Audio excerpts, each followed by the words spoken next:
एक रोग के ऊपर कंट्रोल करने की चेष्टा करते हैं, इतने दूसरा तैयार हो जाता है। पहले अक्षय रोग था, उस पर कंट्रोल किया तो कैंसर हो गया। कैंसर का भी 10-2% को सहारा मिला तो आगे से एड शुरू होगी। और तेरा गजब, एक तो एक अगर नई बीमारियां, किसी का कोड लग गया, किसी का किसी प्रकार की तकलीफ, किसी का बेटा मर गया, किसी का पूरा परिवार नष्ट हो गया। अब कलयुग में इसलिए परमात्मा ने कहा था कि मैं अपने बच्चों को कलयुग में संभालूंगा, कि कलयुग में पिछले तो पुण्य आपके पास रहेंगे नहीं, प्रारब्ध में बहुत कम पुण्य आएंगे तुम्हारे हिस्से में, और दुख होंगे गणे। और जो पूजाएं तुम उस समय कलयुग में आप कर रहे होगे, जो काल के द्वारा भ्रमित, कोई देवता की, कोई भैरव की, कोई भूत की, कोई पितर की, या काल के द्वारा भेजे गए नकली संतों की, ये 10-12 संत पंथ बना रखे हैं, 15-16 पंथ हैं, और भी ये नए नए पंथ चल गए, इनमें भी आप पूजा कर रहे होगे तो भी आपको लाभ नहीं होगा, क्योंकि आपके पिछले संस्कार नहीं हैं। तो उस समय परमेश्वर ने कहा था कि तो काल ने ये कहा था कि कलयुग में इनको ऐसा कर दूंगा, ये भक्ति के योग नहीं रहेंगे, शराबी, कबाबी, स्वार्थी, निर्लज, ऐसी पिक्चरें बना दी। देखते आप देख लो पश्चिमी देशों में नग्न नाच हो रहा है, सरेआम जो घूम रहे हैं जैसे पशु घूमया करें, नंगे, कोई कुर्ते के छोटे छोटे कपड़े पहनकर बहन बेटियां भी सरेआम ऐसे घूम रही है। तो ऐसी निर्लज्जता कर दे। अब ये हमारे समाज में भी घर करने लगी।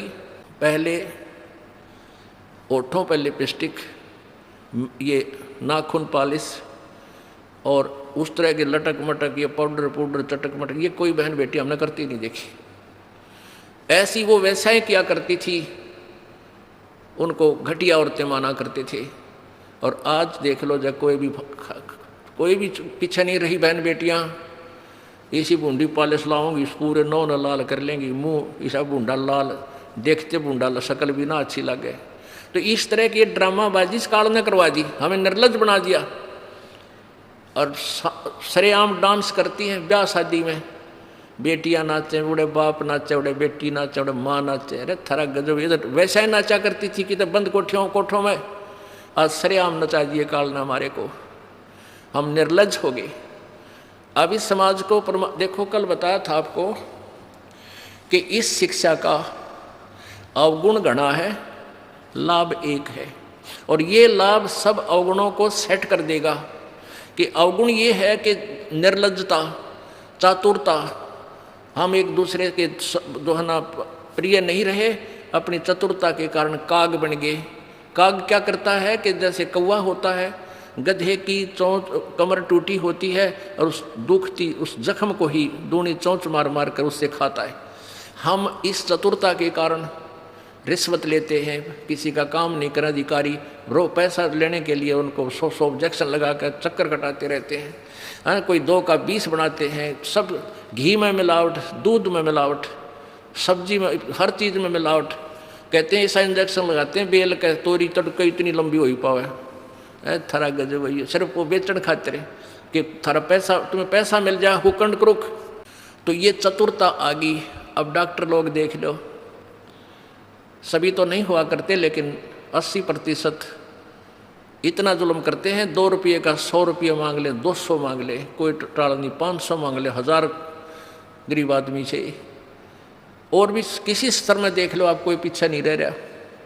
जिसका भी जहाँ दाव लगता है वो तुरंत डंक मार देता है। जिसके पास कोई मिलावट में करने सथाना नहीं है, वो तो करेगा कहाँ से। तो अब इसमें अवगुण तो इतने हो गए, माया दिखाई देती, ना भाई दिखता, ना बाण दिखती, ना भगवान दिखाई देता। और गुण इसमें एक है इस शिक्षा में कि हम अपने सदग्रंथों को स्वयं पढ़कर भगवान पहचान लेंगे, और इस भगवान के पहचानने के उपरांत इस ज्ञान को सुनने के बाद अपने आप ये माया की हवस नष्ट हो जाएगी। क्योंकि हमें पता चल जाएगा कि हमारे 2 नंबर के काम करने से धन नहीं जुड़ सकता, पैसा नहीं रह सकता, क्योंकि हमारे भाग्य में नहीं है। और भाग्य से ज़्यादा ले लिया तो ना जाने किस प्रकार जाएगा। एक भक्त ने बताया कि मेरा इकलौता पुत्र बीमार हो गया और मैं उसके ट्रीटमेंट के लिए, पहले तो किसी ने बताया इस पर छाया है, इस पर प्रेत है, जंतर मंत्र करने वालों के पास लौटा 20-30 हज़ार रुपये वहाँ लगाए। फिर डॉक्टर लोकल हॉस्पिटलों में दिखाया, वहाँ काफ़ी पैसे लगे। फिर बताया इसके दोनों किडनी फेल होगी, all India medical institute Delhi गया, वहाँ किसी से रिश्तेदार से ले लवा के वो गुर्दा पैसे वैसे दे के कहते उसके 3 लाख रुपए लड़के के लगे, दोनों किडनी चेंज कराई। वो किडनी तो सफल होगी, सुख की सांस ली, 3 लाख रुपये लाग गए। और 6 महीने के बाद वो इकलौता पुत्र बस एक्सीडेंट में मर गया। ओ तेरा गजब है, टक्कर मार मार कर रोया। उसने जब ये ज्ञान सुना कि जो तुम 2 नंबर से पैसा इकट्ठा करना चाहते हो तुम्हारे भाग्य में नहीं है, अगर ऐसा इकट्ठा कर भी लोगे तो अगर 2 लाख कर लिया तो 3 लाख रुपए तुम्हारे ना जाने किस कारण से कहाँ से निकल जाएंगे, और वो पाप रह जाएंगे जो के तो जो आपने फिर भोगने पड़ेंगे। वो पाप यों के यूँ रह जाएंगे, पैसा नहीं रहेगा जो तुम्हारे भाग्य में नहीं था, तुमने धक्के से कहीं से इकट्ठा भी कर लिया था। तो उसने फिर अपनी कथा बताई कि जैसे ऐसे मैं बहुत जुल्मी आदमी था, अब आपके ज्ञान से आंखें खुल गई। एक 2 रुपये की रील आया करती 20-30 साल पहले, 35 साल पहले। ये कैसेट होती है टेप की, ये टेप चले थे उस टाइम, और उस पर दूसरी कंपनी जो अच्छी बिकती थी उसकी मोहर लगा देते थे और 2 रुपये के रिफल थोक के वाला आता था तोल के बाद से, और 35 रुपये की बेचा करता हुआ कैसेट। किसी और कोई ख़राब हो जाती धमका देता था, भाग जा, ओरिजिनल दे रखी थी बनता है। तो आज मेरे साथ ठीक बनी, और थोड़ी सज़ा है मुझको आपके ज्ञान से पता लग गया, मेरे जैसे दुष्ट को तो और सज़ा चाहिए थी। तो पुण्यात्माओं, इस ज्ञान से इस माया की हवस को तो ख़त्म कर देंगे, ये निर्लज्जता भी खत्म हो जाएगी। हमारी बहन बेटियों देख लो यहाँ पर किस प्रकार आती हैं, एक देवी आया करती हैं ऐसे, ना कोई फंड करती, अपना सीधे साधे कपड़े पहन कर दो, एक आम सभ्य समाज में होना चाहिए ऐसा इनका व्यवहार हो गया है। और जाके देख लो कितने शहरा में कार्टून बने अंडे हैं लड़कियाँ। तो पुण्यात्मा इसको सेट कर देंगे, लेकिन ज्ञान इस शिक्षा की आवश्यकता इसलिए थी कि हम अपने सदग्रंथों को समझकर उस भगवान को पहचान लेंगे, ये अति आवश्यक था। तो परमात्मा कबीर जी ने ये शिक्षा अब सार्वजनिक करनी पड़ी। नहीं, पहले केवल एक वर्ग पढ़ता था, एक वर्ग ब्राह्मण, और उस बाकी सब अपना धंधा करते थे, रोटी का जैसा भी धंधा था, कोई पाली जाया करता, कोई भेड़ बकरियां पालता था, उनकी ऊन बेच के गुजारे करते थे, खाते नहीं थे। कोई गायें पालते थे, कोई खेती करते थे, कोई मजदूरी करते थे, अपना ठीक टाइम पास कर रहे थे। ऐसा ही काम हमने चाहिए था, और भगवान की भक्ति साथ चाहिए थी। चाहे कोई आज अफसर है, चाहे गरीब है, अमीर है, मजदूर है, किसान है, चाहे दुकानदार है, अगर वो नेक नीति से काम करे अपना और भगवान की भक्ति करता रहे तो सबका मोक्ष होगा। बुराई छोड़नी पड़ेगी, 2 नंबर का धंधा त्यागना पड़ेगा, और समर्पण भाव से प्रभु के चरणों में आपको लगना पड़ेगा। मोक्ष दूर नहीं है। अब आपका सौभाग्य है कि परमात्मा ने अब ये समय सिलेक्ट कर रखा है, पूर्व निर्धारित था कि कलयुग में जब बिचली पीढ़ी आवेगी तब इन अंशों को मैं पार करूँगा। प्रथम पीढ़ी में परमात्मा, प्रथम जो पीढ़ी थी, प्रथम चरण में आज से 600 वर्ष पहले कबीर परमेश्वर प्रकट हुए स्वयं, और उन्होंने वो लीलाएं करके दिखाई जो भगवान किया करता है।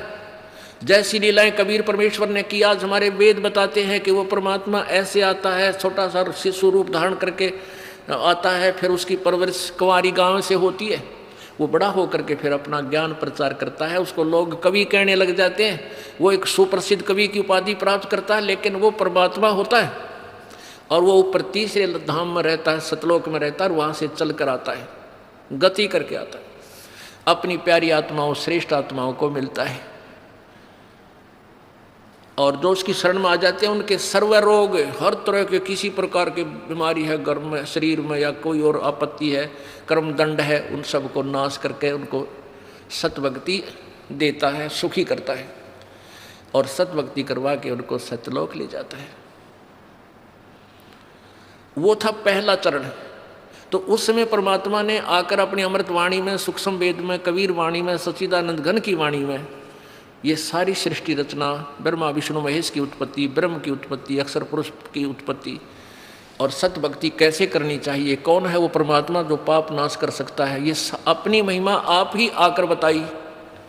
आपने कल वेद में पढ़ा कि वो परमात्मा कबीर देव अपने द्वारा रची हुई सृष्टि और सभी देवी देवताओं के जन्म आपकर स्वयं ही बताता है, स्वयं ही ठीक ठीक विस्तार से बताता है, और दूसरा कोई नहीं जान सकता उसकी द्वारा रची हुई सृष्टि को। जब परमात्मा 600 वर्ष पहले आए थे, सन 1398 में आकर काशी शहर के एक लहर तारा तालाब में कमल के फूल पर एक शिशु का रूप धारण किया था। वहाँ से नीरू नीमा नाम के 2 मुसलमान जो लाए थे दंपति, वो उठा ले गए थे प्रभु को। वहाँ लीलावत परमात्मा जब बड़े हुए, जब 25 दिन के हो गए तो उन्होंने कुछ भी आहार नहीं किया था, तो उसमें कुंवारी गाय का दूध परमात्मा ने अपनी ही लीला से एक कुंवारी गाय मंगवाई थी, भगवान शंकर जी को भी प्रेरित करके वहाँ भेज दिया था। ये अलग कहानियाँ फिर बताएंगे। तो कहने का भाव ये है कि जब कलयुग में परमात्मा आए, प्रथम चरण में धर्मदास नाम के एक सेठ बांधवगढ़ के रहने वाले बहुत बड़े धनी व्यक्ति थे, वो मिले। वो ब्रह्मा विष्णु महेश के पुजारी थे। जैसे हिंदू धर्म में जन्म होने के कारण हम सभी वैसी ही पूजाएं किया करते थे, इन्हीं भगवानों को सर्वेश्वर मानते थे, पूजा के योग मानते थे। तो जब धर्मदास जी को परमात्मा ने ये ज्ञान कराया, धर्मदास जी ने भी एक हिंदू धर्म की रीति से एक रूपदास नाम के गुरु बना रखे थे। उस रूपदास जी ने जैसा भी उनको ज्ञान फीड कर रखा था वो सारा वो जानते थे, गीता जी का पाठ करते थे, पुराणों को भी एक श्रोधार्य मानते थे। तो परमात्मा कबीर जी ने धर्मदास जी को सभी ग्रंथों में बताया कि इसमें ऐसा लिखा है, इसमें ऐसा लिखा है। अब धर्मदास जी पढ़े हुए थे, उसने देखा सारे सदग्रंथों में ऐसा लिखा है, गुरु जी जो बता रहे हैं सत्य है, लेकिन धर्मदास जी की बात को कोई मानने को तैयार नहीं था। धर्मदास जी ने कहा, प्रभु आपने जो ज्ञान दिया ये मेरे हृदय में समा चुका है और इस ज्ञान को कोई भी सुनने को तैयार नहीं है। रिश्तेदार से कहता हूँ वो भी उल्टा होता है, तो मुसलमान बन गया है, तो देवताओं के बारे में गलत बोलता है, तेरी जीभ कट जाएगी, तेरा नाश हो जाएगा, अब मेरे पीछे पड़ लेते हैं। तो परमात्मा बोले, धर्मदास तो लाख दुहाई, ये सार ज्ञान की तो बार ना जाई। ये जो ज्ञान इब्बा मत बताइए किसी ने, धर्मदास तो ये लाख दुहाई, ये ज्ञान अभी ना बताना कि ब्रह्मा विष्णु महेश के माता पिता हर उस वहाँ लिखा और वहाँ लिखा है, अभी रुक जा, तेरे को बता रहा हूँ मैं। नहीं तो ये नकली संत, ये नकली ऋषि, मैं ऋषि आ गई, ये डोल पीटते पाओगे। और सत्य कलयुग के अंदर इस काल से मेरा वचन है कि पिछली पीढ़ी में इनको मैं ये सारा खजाना दे दूंगा अपने बच्चा तक, और ये सारे नकली संत फेल होंगे उस समय जा करके जो गीता और वेदों और पुराणों के आड़ में रोटी खा रहे हैं। तो तब मेरे बच्चे मुझे पहचान लेंगे। अब तो इसका जिक्र मत करना कहते हैं। धर्मदास तो लाख दुहाई, पुण्यात्माओं इतना बढ़िया ज्ञान मिले पाछे के डट्या जा आदमी, उसने बता दो कसुती ललक उठा। अब आप हो, आपको जब ज्ञान हो जाता है, अपना मोक्ष तो आप भूल जाते हो, मेरा तो मोक्ष होगा ही होगा, फिर भाई को, बहन को, रिश्तेदार को, सबको सुनाने की चेष्टा करते हो, ऐसी उमंग भर जाती है, ऐसी प्रेरणा होती है, स्वाभाविक है और यह होनी भी चाहिए। लेकिन धर्मदास को परमात्मा ने रोक दिया था कि तू बस जिक्र मत करना। धर्मदास तो लाख दुहाई, ये सार ज्ञान मूल ज्ञान की तबार न जाई। मूल ज्ञान बाहर जो पढ़ी या बिचली पीढ़ी हंसनी तरही, और मूल ज्ञान को जब तक छुपाई तब तक छुपाई जब तक ये द्वादश पंथ ना मिट जाए। अब ये सारे पंथ खत्म हो लिए, कंडम हो लिए। इन सभी पंथों की आज तक जितने भी पंथ थे, सबके द्वारा लिखी हुई अनुभव की पुस्तकों को इस दास ने पढ़ा, और वेदों के ज्ञाता जो समझे जाते थे उनके अनुभव की पुस्तकों को देखा, सब यूजलेस पाई। उनकी सीडी बना दी, उनके फोटोकॉपी बना दी, ऐसे प्रोजेक्टर में दिखा के पूरे समाज में भेज दी कि ये बताते थे।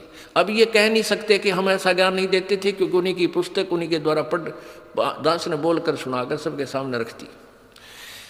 अब ये सूख जाएंगे, खत्म हो जाएंगे, खत्म हो गए ये समझो, क्योंकि बुद्धिमान समाज है, इस ज्ञान को समझकर तुरंत समझ जाता है कि उन संत के पास कोई ज्ञान नहीं है।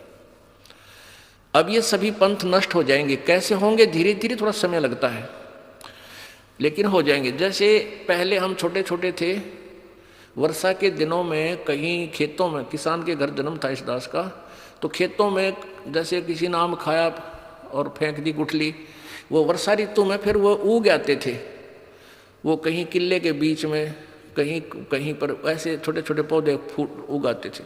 हम उनको वहाँ से निकाल कर और एक ऐसे स्थान पर लगाते थे जो फिर खेती करते समय डिस्टर्ब ना करें, और पौधे भी बन जा, पेड़ भी बने। तो हम वहाँ से उखाड़ते थे ना, और किसी की नीचे से मिट्टी हट जाती थी, वो जड़ उसकी जड़ें दिख जाती थी, तो यूं कहा करते तेरा पौधा को ना लागे सूखेगा, तेरे पौधे की जड़ राम ने देख ली, तेरे पौधे की जड़ राम ने देख ली, वो सूखेगा। और वो सूख जाता था, क्योंकि वहाँ से पाड़ के लाते फिर दूसरे खेत में ले जाते, इतना वह माटी जिसके नहीं होती उतना वह पौधा ठीक नहीं, वो रहती नहीं उसके अंदर वक्षता, तो वहाँ लगाते तो वो सूख जाया करता, 1 दिन 2 दिन बाद 2 दिन हरा दिखता, फिर सूख जाता था।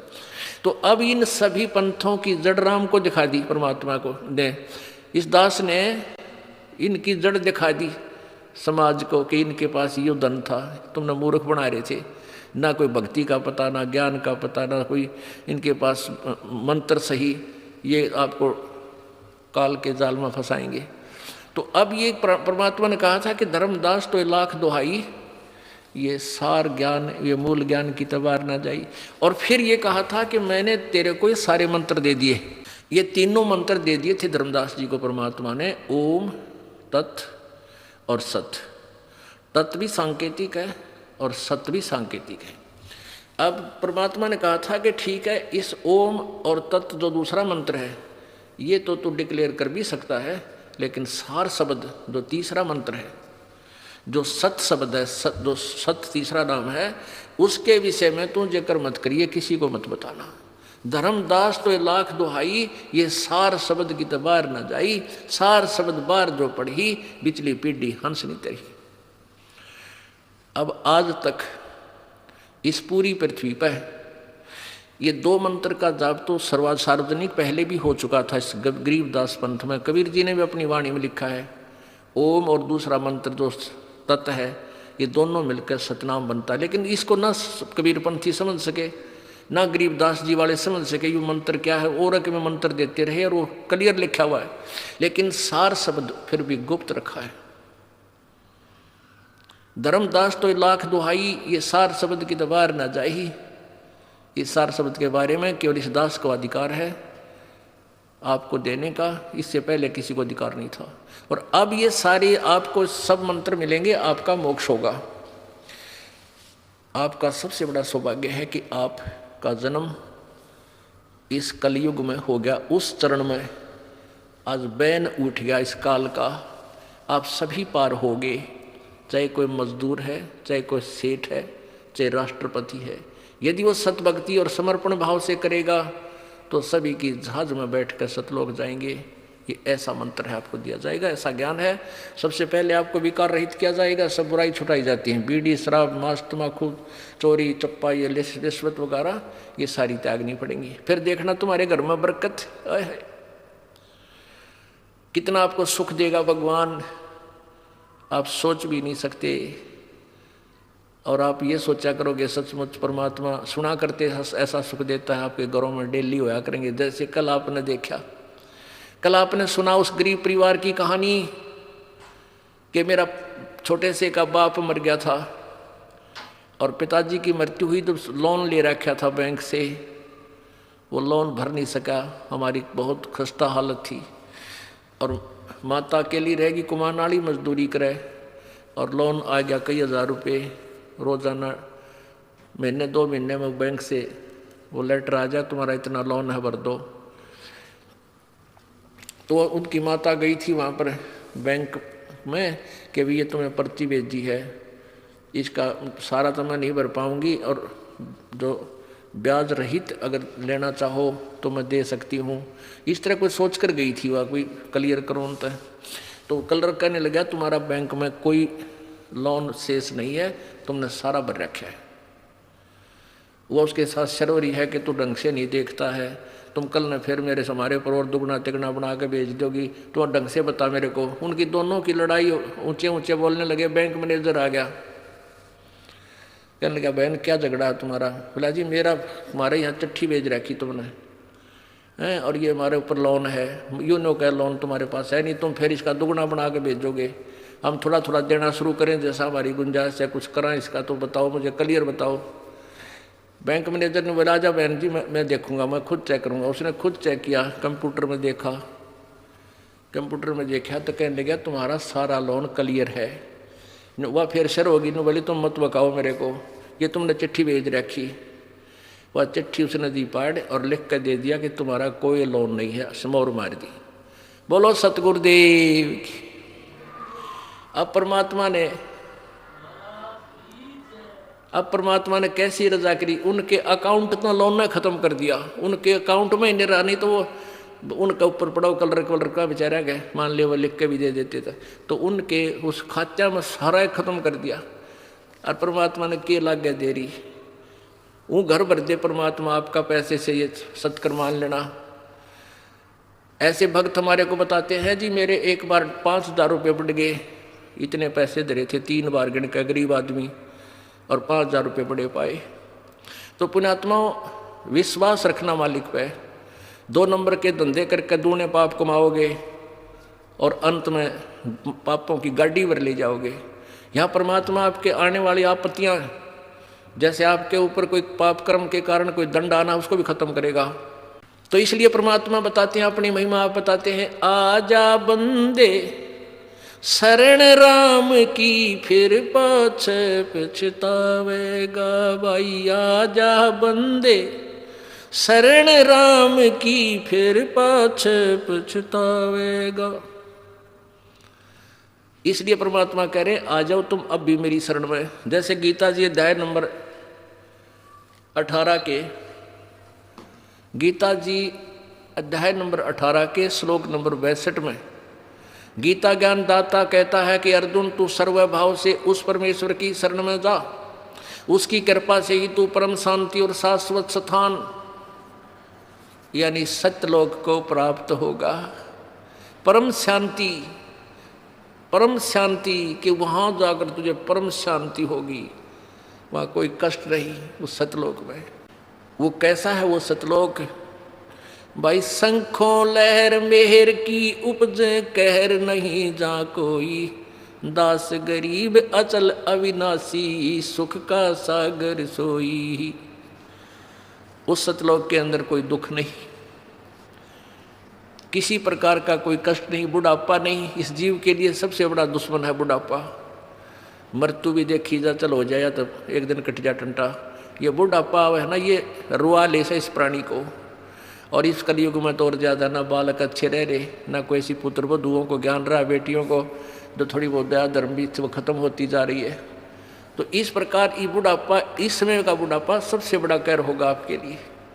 पहले तो लाज शर्म करा करते, कोई पड़ोसी कह देता, रिश्तेदार ते भी नो डरा करते भी कुछ आकर टोक देगा, वो डे सेवा ना करते। इब तने कहें तू ले जा, तने घना अच्छा लग गया तो कर ले सेवा इसकी। तो इतने निर्लज हो गए हम।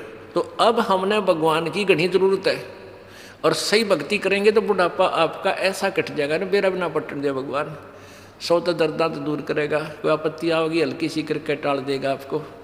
आखिरी सांस तक आपका हाथ पैर चलते रहेंगे, आपको स्वस्थ रखेगा। तो ये बुढ़ापे वाला कहर भी टल जाएगा और सतलोक भी प्राप्त होगा। और इस मार्ग पर कैसे लगना चाहिए?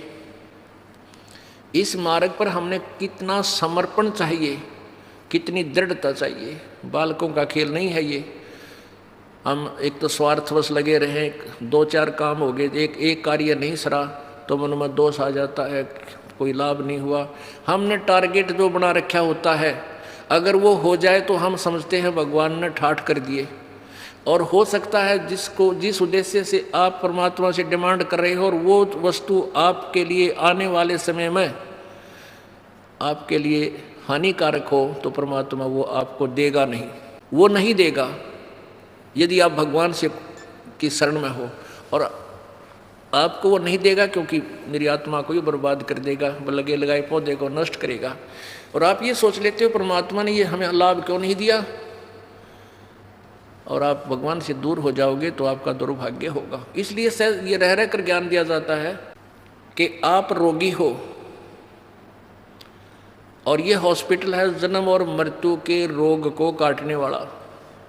ये वो दीर्घ रोग है जो ना ब्रह्मा से कट सकता, ब्रह्मा का अपना नहीं कटा। विष्णु जी को भी ये रोग है, ब्रह्मा जी को भी रोग है, विष्णु जी को भी मृत्यु का जन्म मृत्यु का रोग है। इस ब्रह्म को भी जन्म मृत्यु का रोग है, पर ब्रह्म को भी है। केवल एक परम अक्षर ब्रह्म है वो परमात्मा, जो जन्म और मृत्यु के रोग को काट सकता है। और वो ये हॉस्पिटल है बरवाला आश्रम, सतलोक आश्रम बरवाला, यहाँ पर उस दीर्घ रोग का ऑपरेशन होता है। अब सच परमात्मा के दरबार में आप आगे, जैसे आप हॉस्पिटल चले जाते हो, आज हॉस्पिटल में जाके आप डॉक्टर को अपना रोग बता देते हो, डॉक्टर अपनी जांच करके क्लियर कर लेता है कि हाँ आपको ये रोग है, फिर वो आप कहते हो जी ट्रीटमेंट कर दो, तो उसमें डॉक्टर आपका ट्रीटमेंट करता है, आपका जो है इलाज करता है, तो उसमें आपकी सलाह नहीं लेगा, वो अपने हिसाब से आपको इंजेक्शन लगाना इंजेक्शन लगाएगा ही लगाएगा, ग्लूकोज लगानी है ग्लूकोज लगाएगा, और यदि ऐसी कोई स्थिति आ गई तो आपका ऑपरेशन भी करेगा। हाँ, इतना अवश्य बता देगा कि इसके ऑपरेशन की आवश्यकता पड़ेगी, बोल तरीके सलाह है। यदि आप कहोगे ऑपरेशन नहीं कराता तो जा अपने घर में मर, ऑब्जेक्शन है तो जा, फिर जाते मरेगा। तो ऐसे ही यहाँ आप आगे, और ये दास डॉक्टर है, परमात्मा कबीर जी की पावर से सारा काम होगा। तो आपको जैसा भी कुछ मिले, जैसा भी मालिक रखे, आपको नो ऑब्जेक्शन होना चाहिए, यानी जो रखे तुम ही रहो मेरा के सारा, खाने जाद खरीद हो गुलाम तुम्हारा। परमात्मा जैसे भी आपको रखे, अब चाहे आपको ये दिखे कि हमारे ये हानि होगी, नहीं, हानि नहीं, ना जाने के बड़ा कहर टाल दिया आपका, आप नहीं सोच सकते, आप बालक हो। एक 2000 10,000 रुपये की हानि में आपका 10 लाख का नुकसान टाल देगा परमात्मा। और आप ये सोचोगे कि हमें ये हानि नहीं होनी चाहिए थी, हमने नाम भी ले रखा है, तो ये आपकी गलती है। अपने आत्माओं, परमात्मा कबीर देव जो है ये हमारे पाप कर्मों का नाश कर देता है। अब जैसे आप सोचते हो कि भी हमें ये हानि नहीं होनी चाहिए थी, हमें ये नहीं होना चाहिए था, तो फिर आप इस भक्ति का लाभ प्राप्त नहीं कर सकते।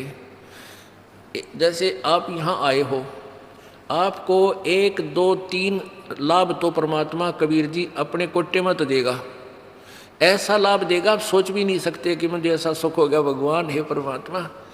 अब यहाँ जो भाई बहन आते हैं, जो 2 वर्ष 3 वर्ष के लग रहे हैं, 4 वर्ष के 5 वर्ष हो गए, वो शुरू में आते हैं तो ये कहे जी हमारा ये नुकसान हो गया, ये लाभ नहीं होता, ये बीमारी होगी, ऐसा नहीं होता। 2 वर्ष के बाद जो सच्चे दिल तो लगते हैं, नाम खंड नहीं करते, 2 वर्ष के बाद उनके पास जुबान नहीं रहती, हमके मांगा भगवान, तो बिना मांगे देने लग जाता है, इतना सुख दे देगा आपको। अब वो जो नए नए आते हो तो अपने दुख बताते हैं, और उनको, क्योंकि आपके पिछले पुण्य नहीं थे, बैटरी चार्ज नहीं थी, तभी तो आपको दुख हुआ, आपके प्रारब्ध में वो पाप थे। अब परमात्मा ने आते ही वो पाप काट के आपके सुख लिख दिए, तो अपने कोटे से आपको दिया। फिर आपको कहा जाता है कि बेटा, बच्चा बेटी, अब तू भक्ति करके अब अपनी कमाई स्वयं कर। 1 2 सुख तो इसलिए दिया जाता है कि ये पहचान ले कि भगवान है यहाँ पर, और फिर आपने स्वयं अपनी मजदूरी करनी पड़ेगी, तभी तुम सेठ होगे। तो यहाँ आते हो, जैसे कोई भक्त आता है, पहले तो आप सच्चे दिल से शुरू में लगते नहीं। यदि आप शुरू से समर्पण कर दो और छोड़ दो सब पूजाओं को, देखना आपके ऊपर 1 वर्ष के अंदर वारे न्यारे कर देगा भगवान, लेकिन नहीं कर पाते। उसके लिए काल ने हमें कैसे बांध रखा, जैसे एक परिवार में एक आदमी नाम ले लिया, एक व्यक्ति ने, और 5 व्यक्ति अनुपासना करने वाले, तो आपके नियम को वो खंड करवा देते हैं, और फिर आपको हानि होनी बराबर रह जाती है, वो लाभ पूरा नहीं मिलता। फिर आपको समझाया जाता है, दृढ़ किया जाता है कि ये पूजा मत कर, अनुपासना नहीं करनी है। परमात्मा कबीर जी कहते हैं 100 वर्ष तक सतगुरु पूजा, एक दिन अनुपासी, वो अपराधी आत्मा फिर पड़े काल की फांसी।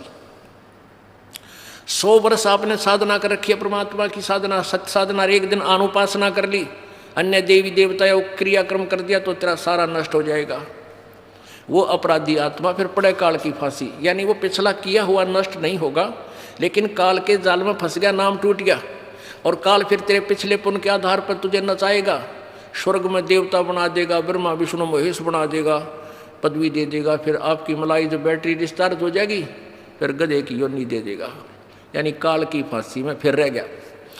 तो ये साधनाएं आपने जो हम बताते हैं शुरू में ही, प्रारंभ से ही दृढ़ निश्चय करके आओ और सब आप अनुपासना को और सब मर्यादा जो आप हमारे नियम को भंग करती हैं इनको तुरंत त्याग दो और फिर देखना।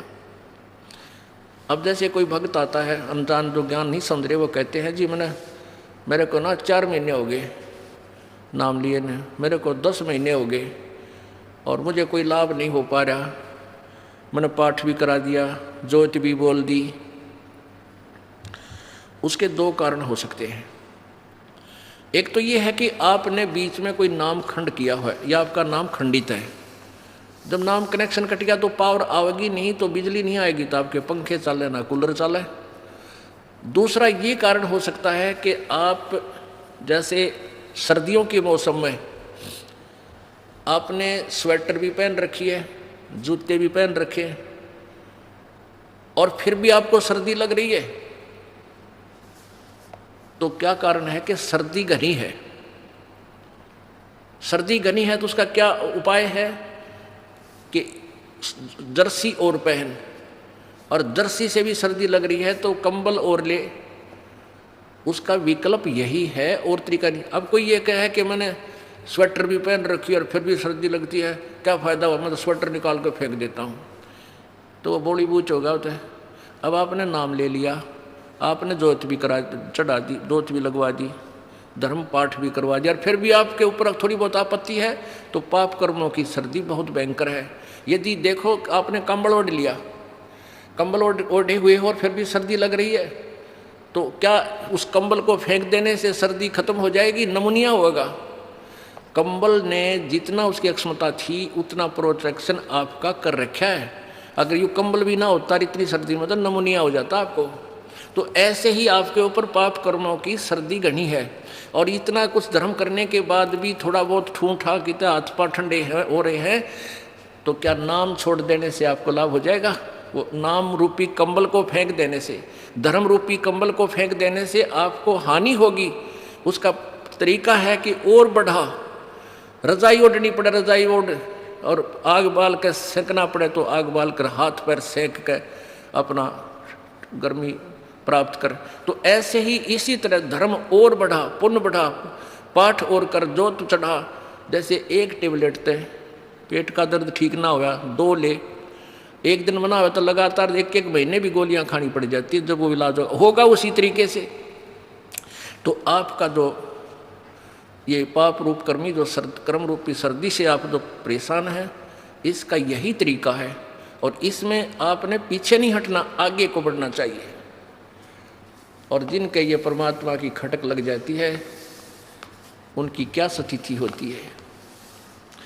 लागी का मार्ग और है, लगे चोट काल जा करके, लगे चोट काल जा करके, लगे चोट काल जा करके ला।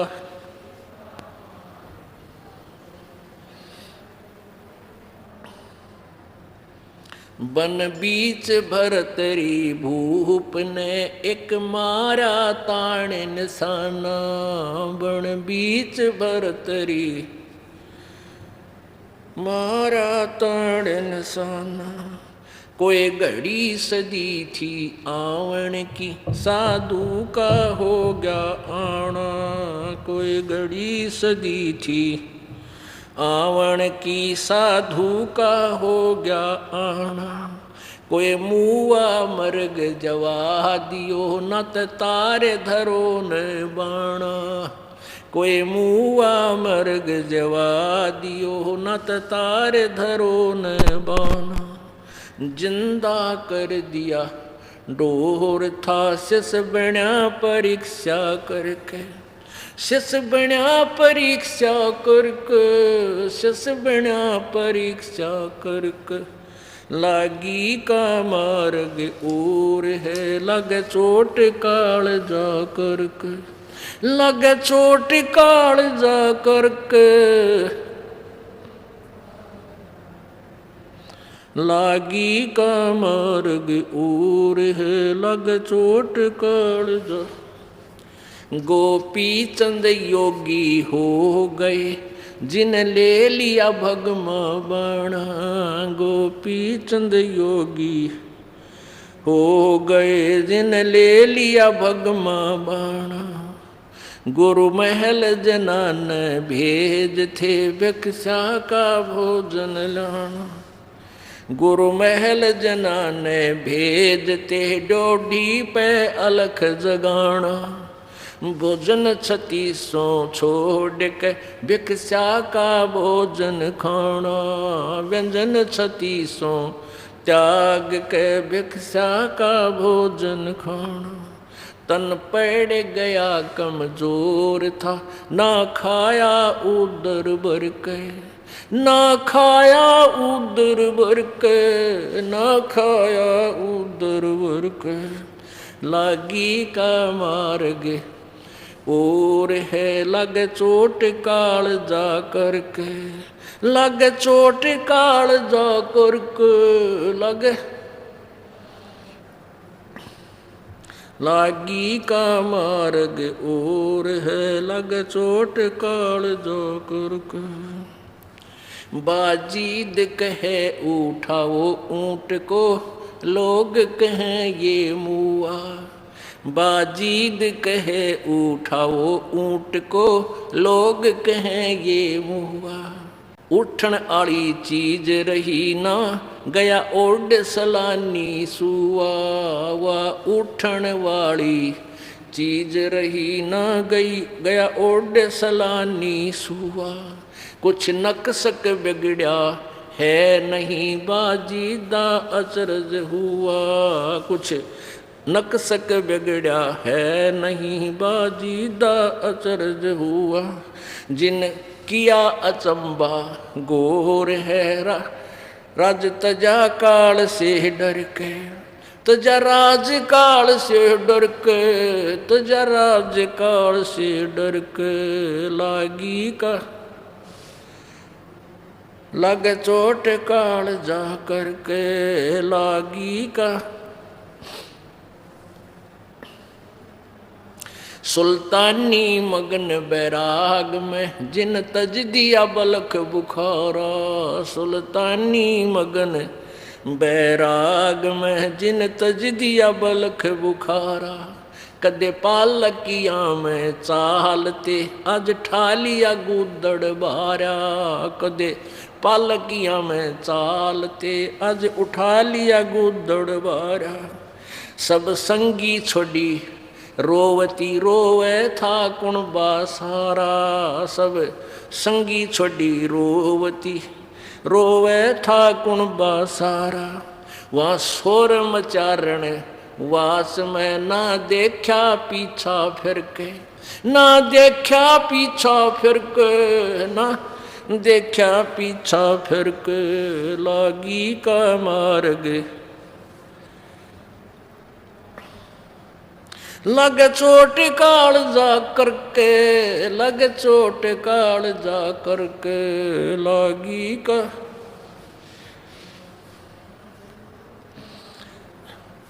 कुएं में शेख फरीद ने, किसी मीठी बोली बासा।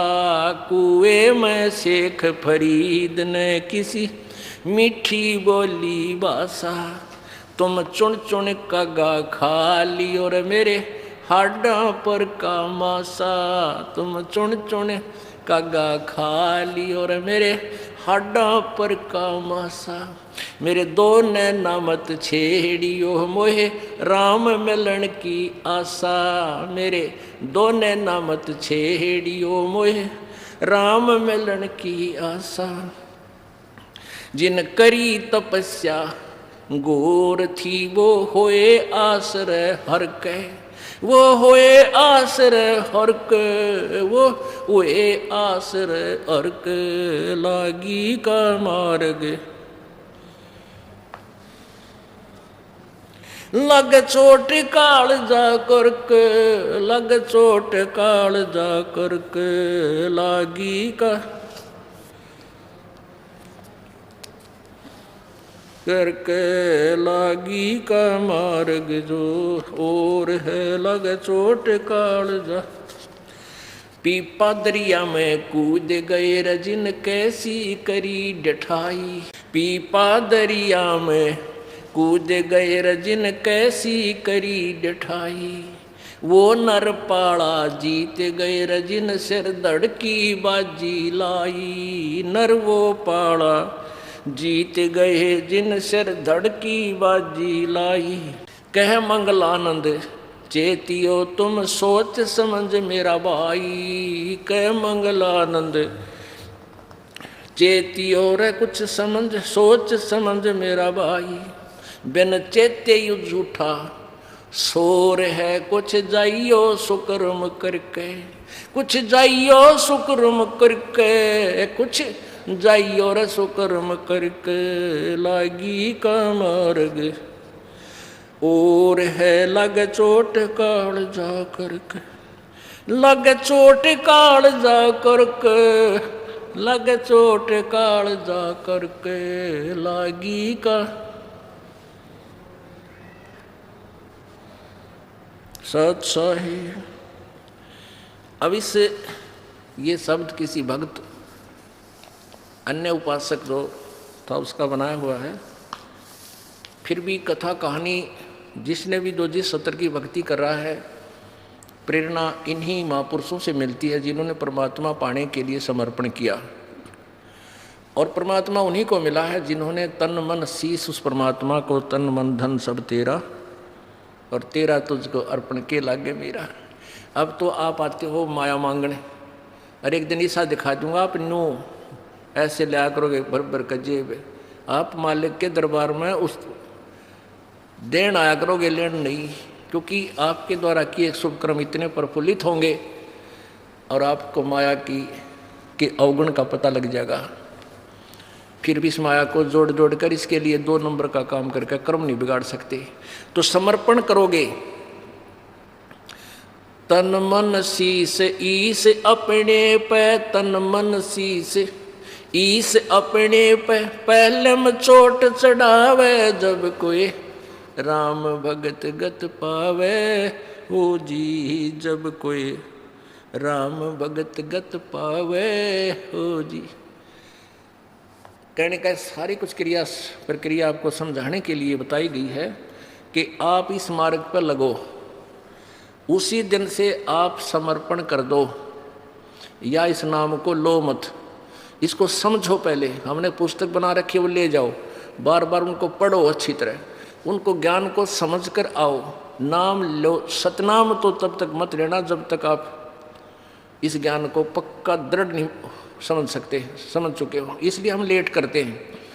अब प्रथम नाम ले लिया, थोड़ा बहुत खंड वंड हो गया तो चलेगा, और सतनाम लिए पास से फिर भी तुम गड़बड़ करते रहते हो तो उतना लेट हो जाओगा। लाभ आपको मिले तोगा, क्योंकि फिर शुरू करवाएंगे, फिर स्टार्ट होगा। तो इतना आप डगमग होकर के विचलित भी हो सकते हो कि नाम हमारा लाभ नहीं हो रहा। लाभ इसलिए नहीं हो रहा कि आप अन्य मर्यादाएं नहीं निभा रहे जो निभानी जरूरी थी। तो उन सबसे पहले उनको निभाओ। दृढ़ एक दवाई देता है वैद्य, वो ये कहा करता भाई दवाई से ज़्यादा परहेज गणा काम करेगा। अब जैसे शुगर है किसी का और डॉक्टर कहता भाई चीनी नहीं खानी, तो डॉक्टर कोई बॉडी बूझ थोड़ा वैसे कह रहा तू ये चीनी मत खाना, और तो फिर भी चीनी खा रहे हो, फिर कहते डॉक्टर साहब को लाभ तो हुआ नहीं। तो आपके साथ ऐसे बनता है कईयों के साथ कि हम कहते हैं ये पूजाएं नहीं करनी, इनको त्याग देना, हम जो बताएं यही खाना, यही गोली खाना, अर्थात ये दवाई लेना, ये मंत्र जाप करना, और जो पहले तुम करते हो वो नहीं करनी चाहिए। फिर देखना रोज़ नए चमत्कार आपके घरों में होंगे। आपका थूक सूख जाएगा दुनिया को लाभ बताते बताते कि हमारे घर में ऐसा लाभ हुआ, ऐसा। एक परिवार को यहाँ खड़ा कर दूँ जिसने 5 वर्ष 6 वर्ष हो गए नाम लिए ने, जिन्हें सच्चे नीत भक्ति की है मर्यादा में रहते हुए, आप उसके सैकड़ों सुख सुन सकते हो। ये वो कबीर भगवान के दिए, और आपके घर में भी होंगे। अब परमात्मा कहते हैं भाई, कबीर साहब कहते हैं जैसे मोती ओस का ऐसी तेरी आवे, गरीब दास करो बंदगी बहुर न ऐसा दाव। ये दाव लगे आपका। ये कलयुग का समय, ये वो पीढ़ी पिछली पीढ़ी का समय रहा आपका मनुष्य जीवन, बहन भाई बेटी का।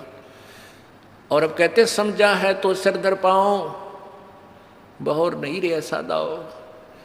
ये समय मनुष्य जीवन और ये दास तत्वदर्शी संत परमात्मा कबीर जी का भेजा हुआ, ये सारे नंबर कदे कदे मिला करे। अरीब जो पाछा रह गया, अब भी कोई नहीं पार हुआ तो उसके साथ नालायक नहीं धरती पे। बोलो सतगुरुदेव।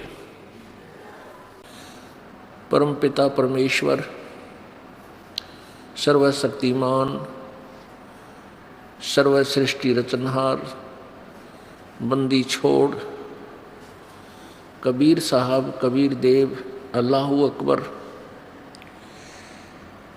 ये वो परमेश्वर है जिसने सर्व ब्रह्मांडों की रचना की, जो हम सब का मालिक है, हम सब का वो पिता है।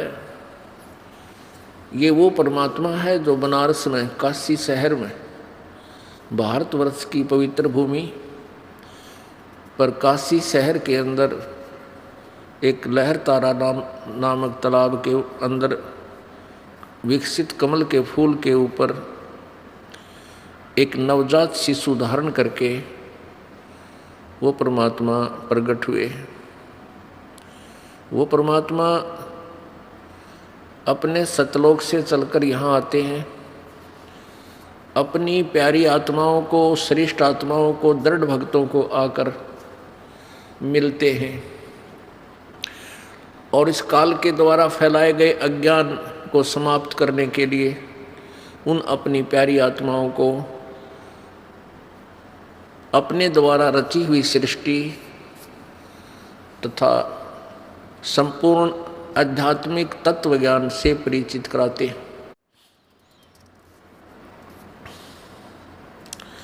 पुण्यात्माओं, परमात्मा प्राप्ति कोई कठिन विषय नहीं है,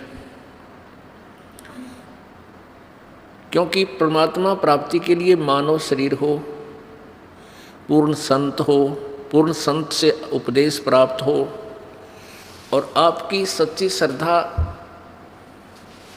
और सच्ची लगन हो, अपना दैनिक कार्य स्वाभाविक कर्म करते हुए जिसका जैसा भी कोई कार्य है उसको करते करते आप परमात्मा प्राप्ति कर सकते हो। इसमें जो सबसे कठिन कार्य काल भगवान ने बना दिया वो ये है कि परमात्मा को कैसे पहचाने। जब तक हमें ये दृढ़ विश्वास नहीं होगा कि ये लाल है तो हम उसकी पूरी कीमत नहीं दे सकेंगे। जिसमें हमें ये पक्का विश्वास हो जाएगा कि ये लाल है तो सौदागर उसकी पूरी कीमत देने में आनाकानी नहीं करता। अभी तक हम अपने परमात्मा, अपने मूल मालिक, अपने पिता को नहीं पहचान सके और हम इन ब्रह्मा विष्णु महेश जी, ब्रह्म परब्रह्म, इन्हीं तक के ज्ञान से रंगे हुए थे और हमारी साधना का जो टारगेट था, हमारी साधना की जो अंतिम पहुंच थी वो ब्रह्मा विष्णु महेश, विष्णु और शंकर जी तक ही थी। ब्रह्मा जी को तो हम दंत कथाओं के आधार से रिजेक्ट किए हुए थे कि ब्रह्मा की पूजा नहीं करनी। ऐसा नहीं है, ये भी गलत बात है। ये तीनों एक जैसे, एक ही सतर के, श्री ब्रह्मा जी, श्री रजगुण श्री ब्रह्मा जी, सतगुण श्री विष्णु जी, तमगुण श्री शिव जी, ये एक ही सतर के भगवान हैं। इनकी एक जैसी पावर है, इनके विभागों का अंतर है। जैसे यहाँ विभाग है, जैसे कोई होम मिनिस्टर है तो गृह मंत्री का महत्व ज़्यादा है, प्रत्येक व्यक्ति गृह मंत्री को ज़्यादा महत्व देता है। और दूसरा कोई वित्त मंत्री है या कोई उद्योग मंत्री है तो उनको ज़्यादा महत्व देते हैं। और एक सैर सपाटा मंत्री हो तो उसकी तरफ विशेष ध्यान नहीं होता, वो उसको हम विशेष महत्व नहीं देते क्योंकि उसका जनसाधारण से कोई लिंक नहीं होता, ना कोई बेनिफिट विशेष वो दे सकता। तो ऐसे विभाग का अंतर है। श्री ब्रह्मा जी रजोगुण विभाग के मंत्री हैं, ये केवल सृष्टि जीवों से ये संतानों उत्पत्ति करवाते हैं, दैट्स ऑल। और विष्णु जी तिथि रखते हैं और इनको कथित रूप से पालन पोषण का भी कहते हैं, ये पालन पोषण करता है। लेकिन पालन पोषण तो एक ही परमात्मा, वो पूर्ण ब्रह्म, वही करता है। और शिव जी को इसलिए पूछते हैं कि रिद्धि सिद्धि इसके पास है और ये एक आधा खिलौना साधक को दे देता है। फिर उसके आधार से ये सिद्ध पुरुष, नाथ, ये फिर हल्दी की गांठ प्राप्त करके पंसारी बन जाते, इसलिए इनका महत्व ज़्यादा है। लेकिन अन्यथा ये तीनों भगवान एक ही सत्र की शक्ति के हैं। अब सबसे पहले हमने परमात्मा को पहचानना है। वो कौन है? वो परमात्मा जो हमें पूर्ण मोक्ष दे सकता है। वो परमात्मा कहाँ से पहचाना जाएगा? उसको पहचानने के कौन से हमारे पास प्रूफ प्रमाण होने चाहिए जो हमें मान्य हो? उनमें से हम सर्वप्रथम वेदों को महत्व देते हैं। पवित्र हिंदू धर्म के अंदर वेदों का नाम सर्वोच्च है और कोई भी व्यक्ति ये कहने वाला नहीं है कि वेदों का ज्ञान गलत है। एक आधे कुछ सिरफिरे हैं, वो ये कहते हैं वेद भी तो एक किसी इंसान ने लिखे हैं, व्यास जी ने लिखे हैं, और गीता जी भी तो व्यास जी ने लिखी है, वो भी तो उन्हीं का अनुभव है। और कुछ ये कहते हैं, जैसे विशेषकर राधा स्वामी वाले, राधा स्वामी पंथ वाले ये कहते हैं कि हम वेदों और गीता को नहीं मानते, वो भी तो किसी संत व्यास जी द्वारा लिखे, उनका अनुभव है। हम तो अपने गुरुओं की, हमारे गुरु संत ने जो ज्ञान दिया है वो वेदों से भी न्यारा है, वेदों से भी उच्चतम है। तो पुण्यात्माओं, इन ऐसी व्याख्याओं से कुछ एक ऐसे व्यक्ति हैं जो ईब कलयुग में अभी 150 वर्ष से यह बिजली गिरी है कि वेदों को भी नकारा करने लग गए कुछ व्यक्ति। क्यों करने लगे? कि वेदों का ज्ञान नहीं था हमें। तो सबसे पहले तो एक